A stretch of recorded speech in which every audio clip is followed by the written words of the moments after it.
साल 1947 में जब देश को आजादी मिली तो पेट्रोल, चीनी और दूध की कीमत कितनी थी?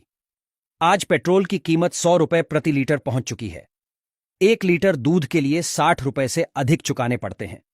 लेकिन क्या आपको पता है, जब देश आजाद हुआ तो उस वक्त इन रोजमर्रा की जरूरतों वाली चीजों के दाम क्या था? चलिए जानते हैं। देश की आजादी के वक्त पेट्रोल की कीमत 25 पैसे प्रति लीटर हुआ करती थी, जबकि 1 किलो चीनी के लिए 40 पैसे चुकाने पड़ते। नई साइकिल के लिए कम से कम 20 रुपए की जरूरत होती थी, जबकि दिल्ली से मुंबई तक अगर फ्लाइट से सफर करते तो आपको 140 रुपए चुकाने पड़ते। उस दौर की कीमतें कुछ इस प्रकार हैं: चावल 12 पैसे प्रति किलो, चीनी 40 पैसे प्रति किलो, आलू 25 पैसे प्रति किलो, दूध 12 पैसे प्रति लीटर, पेट्रोल 24 पैसे प्रति लीटर, साइकिल 20 रुपए, सोना 10 ग्राम 88 रुपए 62 पैसे। दिल्ली से मुंबई ट्रेन फर्स्ट क्लास किराया 123 रुपए था। एक अखबार की कीमत 13 पैसे और सिनेमा टिकट 30 पैसे की हुआ करती।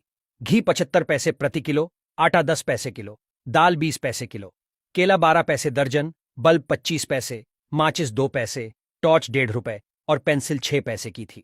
डॉलर की बात करें तो डॉलर की कीमत 1925 तक भारतीय रुपए से कम थी। वो कीमत जानकर आप हैरान हो जाएंगे। 1 डॉलर हमारे 10 पैसे के बराबर था। 1947 में 1 डॉलर 4 रुपए 16 पैसे के बराबर हो गया। 1965 तक 1 डॉलर 4 रुपए 75 पैसे के बराबर रहा, फिर बढ़कर 6 रुपए 36 पैसे हो गया। उसके बाद ये बढ़ने लगा। 1982 में 9 रुपए 46 पैसा हुआ। उसके बाद अब ये कहां है जगजाहिर।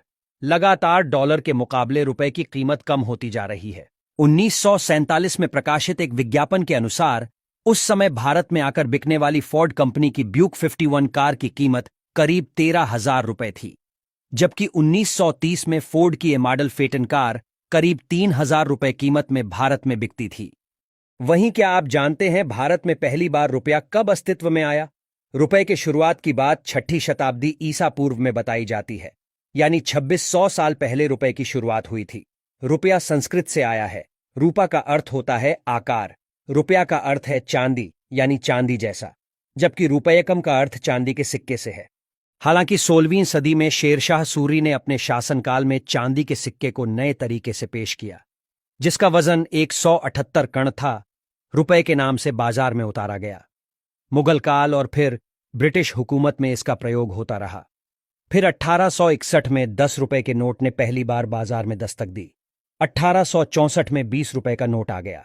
1872 में 5 रुपए का नोट जारी किया गया।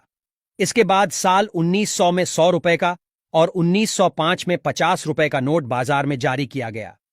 इसके बाद अगले 5 साल में 500 और 1000 रुपए का नोट भी बाजार में आ गया था।